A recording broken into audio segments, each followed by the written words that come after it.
అందరికీ నమస్కారం బాబు.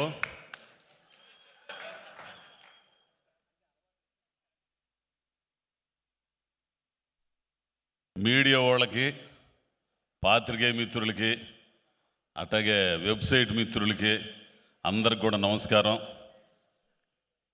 ఏం మాట్లాడినా కానీ ఏదో చేసేస్తారు.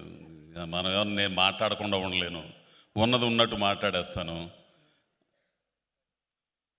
ఈ సినిమా పండగకు వచ్చినట్టయితే మామూలుగా ఎరగదీసి అవతల పడేసేది, కానీ రాకపోవడం చాలా మంచిదైంది. ఇప్పుడు ఎరగదీస్తుంది ఎకనం ఏగల్. ఈ సినిమా గురించి నేనేం చెప్పలేను స్వామి, ఎందుకంటే ఏంది మడిసే. ఇప్పుడు కొన్ని సినిమాలని ధైర్యం చాలదు చెప్పాలంటే. నేను చేసిన షూటింగ్ వరకు చూశాను. డబ్బింగ్ చెప్పేటప్పుడు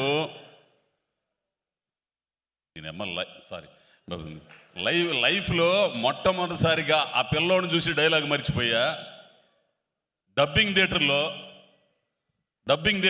ఈయన ఆ సీన్లన్నీ చూసి నేను మర్చిపోయా, డబ్బింగ్ చేయడం కూడా. ఏందిరా స్వామి, ఈ సినిమా ఏంది, ఇదేంది, ఈ కథ ఏంది, ఈ గన్నులేంది, ఆ పిల్లోడి వేషం ఏంది. ఈ కార్తీక్ ఏమయ్యా నువ్వు అసలు మడిసివే, ఇంత ఉంటాడో లేదు, సన్నగా ఎర్రగా తీసి వదిలిపెట్టాడు. ఈ సినిమా థియేటర్లోనే చూడాల, ఒక అద్భుతమైన సినిమా.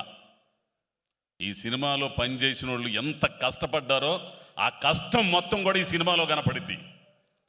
ఆ డైరెక్షన్ డిపార్ట్మెంట్ దగ్గర నుంచి, మేనేజర్ల దగ్గర నుంచి, ఆర్టిస్టుల దగ్గర నుంచి అందరు కూడా. మెయిన్ మీ అసిస్టెంట్ అండి, చాలా బాగా కష్టపడి. అప్పుడు మీ అసిస్టెంట్ ఆ విగ్గు మీకు సరే, కానీ కూలిచ్చి కొట్టించుకోవడం అంటే ఇదే. ఏదో చెప్పాలనుకున్నాను నేను. అదే కార్తీక్ ఘట్టం నేను దర్శకత్వం గురించి మొదలుపెట్టారు. సరే, ఇక పోతే ఆర్టిస్టులు, ఇదిగో మా అవసరాలయ్యా, ఆయన పేరు ఏందో, నీది మాత్రం పేలిందయ్యా అసలు. మిర్చి ఆయన, కిరణ్, మిర్చి కిరణ్,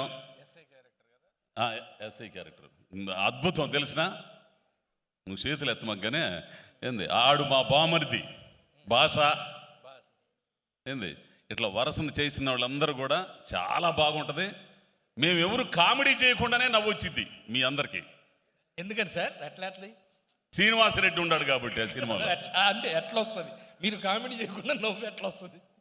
కాబట్టి ఈ సినిమాకు పనిచేసిన అందరికీ అభినందనలు తెలుపుతూ, ముఖ్యంగా ప్రొడ్యూసర్ గారికి, అయ్యా ఇండస్ట్రీలో చాలామందికి పెడుతున్నారు, మంచి మంచి సినిమాలు తీస్తున్నారు, ఇట్లాగే ఈ సినిమా హిట్ అవ్వాలని 10 మందికి అన్నం పెట్టి ఇండస్ట్రీని బాగా తీసుకొచ్చే విధంగా ఉండాలని. ఇకపోతే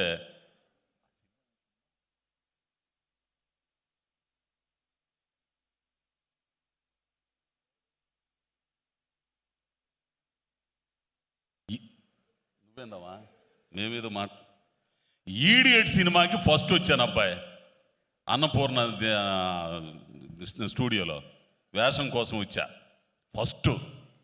ఈ మడిసి ఉన్నాడు అక్కడ. ఇప్పుడు కాదులే, తర్వాత అన్నాడు. మీ చలవ వల్ల ఈ రోజున మీరు పిలిచి, అంటే రవితేజ గారు పిలిచి నాకు వేషం ఇచ్చే స్థాయికి రావడానికి దాదాపు 12 సంవత్సరాలు 12 సంవత్సరాల తర్వాత. ఈడియట్ అప్పుడా? ఈడియట్ ఎప్పుడు? 2002. అంటే ఎన్ని సంవత్సరాలు అయినట్టు? 22 సంవత్సరాలు అయింది. ఓడమ్మ బడవ, 22 సంవత్సరాల ఆయనతో ఉంటే అంటే అసలు ఏముండదు, ఎటు తిప్పినా అదే డేట్ అంటే. అప్పుడు నుంచి అట్టనే ఉన్నాడు స్వామి ఆయన. సార్ అప్పుడు హెయిర్ భలేగా ఉండేది మీకు. ఎవరిది? అప్పుడు నువ్వు మరీ ఇజ్జేయ మాకులే. ఏంది అప్పుడు ఇన్నాళ్ళకి మీ పక్కన చేసే అవకాశం నాకు మీ దయతోనే అది వచ్చింది కూడా. ఆ కార్తీక్ ఘట్టమనేని గారు వీళ్ళందరూ చెప్పడం ఇచ్చేస్తా. కాబట్టి ఈ సినిమా విజయవంతం కావాలని మనసారా కోరుకుంటూ, ఇక్కడికి వచ్చిన పెద్దలందరూ కూడా ఇంకోసారి ధన్యవాదాలు తెలుపుకుంటూ నమస్కారం స్వామి. శివరాత్రికి మాత్రం మామూలుగా ఉండదు పండగ. ఇక అమ్మవారి పండగే కాదు, అంటే శివుడి పండగ అయినా కానీ ఈ సినిమాలో అమ్మవారి పండగ ఉంటుంది. అంతే.